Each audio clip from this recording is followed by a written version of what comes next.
అయితే ఎక్కడైతే నిమజ్జన కార్యక్రమం జరగబోతోందో బడా గణేష్ది క్రేన్ నెంబర్ 4 అక్కడ మా కొలీగ్ నాగరాజు సిద్ధంగా ఉన్నారు. ఇందాక మరి కొన్ని వివరాలు అందించారు, మరికొన్ని వివరాలు అందించబోతున్నారు.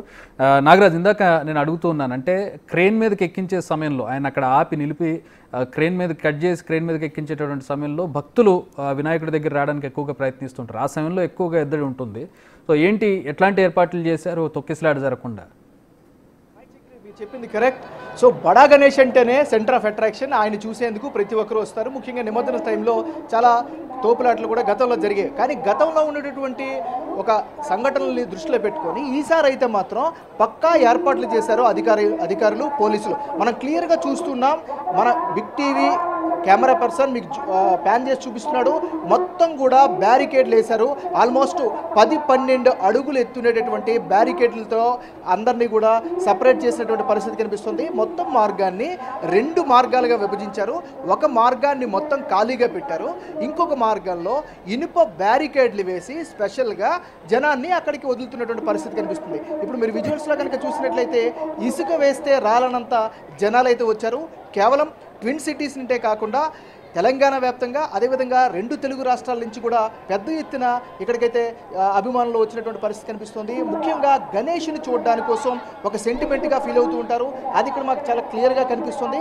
ఒక 1 అవర్ క్రితం ఇక్కడ ఎవ్వరూ కూడా లేనటువంటి పరిస్థితి. ఎందుకంటే బడా గణేష్ నిమజ్జనం, అదేవిధంగా సీఎం రేవంత్ రెడ్డి కూడా ఇక్కడికి సందర్శించారు, ఏర్పాట్లను ప్రత్యక్షంగా పర్యవేక్షించారు. సో ఎలాంటి అవాంఛనీయ ఘటన జరగకుండా ఉండేందుకు అధికారులకు శ్రద్ధగా చెప్పినటువంటి పరిస్థితి కనిపించింది. కట్ చేస్తే ఒక ½ అన్ అవర్ తిరిగేసరికల్లా ఊహించినంత స్థాయిలో జన సముద్రంగా ఏర్పడినటువంటి పరిస్థితి కనిపిస్తుంది.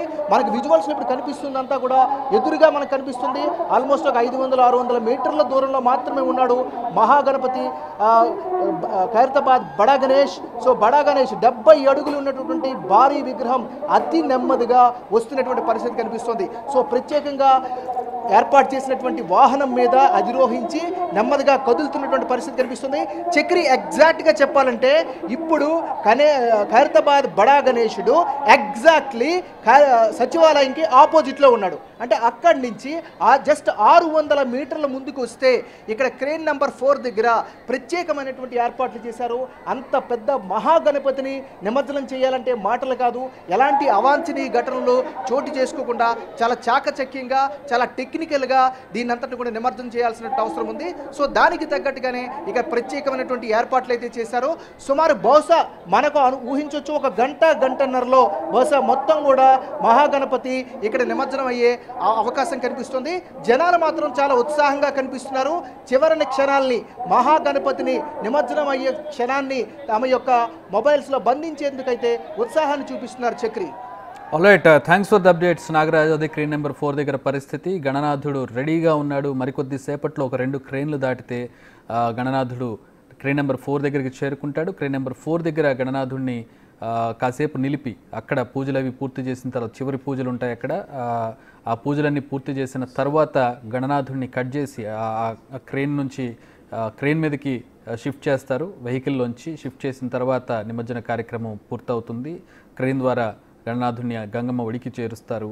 దాంతో పూర్తి క్రతువు పరిసమాప్తమవుతుంది.